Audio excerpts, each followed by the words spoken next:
justice institutions and senior government officials we have here from different ministries, departments, and agencies, MDAs, representatives from our civil society organizations, and all invited stakeholders here present, our esteemed and all the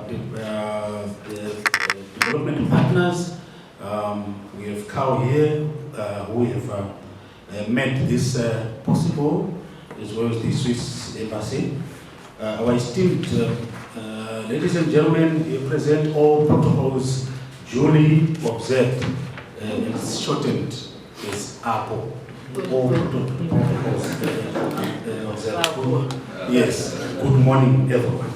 I welcome you all to this workshop convened to deliberate and develop capacity among justice sector institutions on the amendment of the Criminal Law Codification and Reform Act, shortened as Criminal Law Code, on the barrier age, or commonly referred to as the age of consent, which is scheduled to run from today until tomorrow.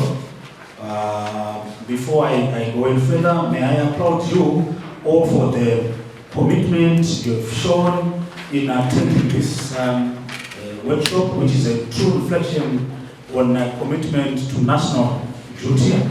I must thank you all for having taken your time out. As you may recall, the age of sexual consent, or barrier age, in our legal system was impliedly set at 16 years by Section 70 of the Criminal Law Codification and Reform Act. Section 70 does not say the age of consent is, but it's impliedly set until that time.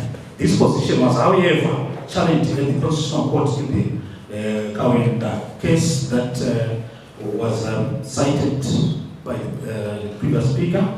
The Constitutional Court case heralds the noble challenge of the legal regime in Zimbabwe, which in many respects had failed for too long to protect children from sexual exploitation. I'm emphasizing that one. And predatory sexual behaviors. This legal protection had over time, unfortunately, manifested into a myriad of negatives such as child marriages, rape, gender-based violence, indecent assaults, spread of STIs, unwarranted pregnancies, and even juvenile delinquencies, because of that challenge, the level of protection. Fortunately, a positive outcome of this Constitutional Court case led to the amendment of our criminal code, as the definition of young person in the criminal code was found to be unconstitutional and inconsistent with the Constitution. In a nutshell, the findings of the Constitutional Court placed a task on the people of Zimbabwe to create legislation that's foolproof and protects all children from sexual exploitation. This training workshop is a step towards the full implementation and institutionalization of amendments made on to the Code on Sexual Offences Against Minors. As justice sector institutions who implement provisions of the law at varying intervals of the rules of justice, it is imperative that there exists a uniform appreciation and synchronized application of that same law. As we interact and deliberate, we will be contributing to the process of sharpening our laws that may satisfy the amendment purpose and intent. The object of this workshop is therefore to build capacity of stakeholders so that you get capacitated within respective sectors with the provisions of the law outside of silos and in a manner that amplifies the greater protection from sexual violence. It's necessary that we then come out from our silos and start working together, collaborating with institution to institution, especially on the same matter. like when we are dealing with the protection of children, what ZPCS does and what ZRP does and what NPA does and what JSC does should be uniform, or at least show that there is a common understanding or a common background. So this training workshop does provide a detailed conceptualization of amendments and related procedural changes, so that we understand what changes were made regarding issues such as the age of consent, criminal liability of adults under Section 70, and limitations on holding children criminally liable under Section 70. It will also conceptualize the various roles of stakeholders expected to implement this new law.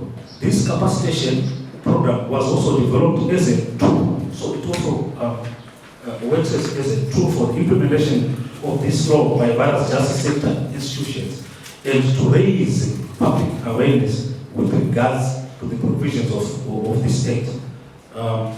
So each of the stakeholders here present will interact. We interact with we know we interact with the criminal law court at different contexts, from policy positions, from criminal lenses, others from prosecution settings, others from social welfare perspective, while others are advocates of children's rights and so forth. But the focus remains the fulfillment of the implementation of the Constitutional Court decision through the provisions of this amendment act. All contexts point to one cardinal value, which is safeguarding and promotion of children's well-being is paramount in any context.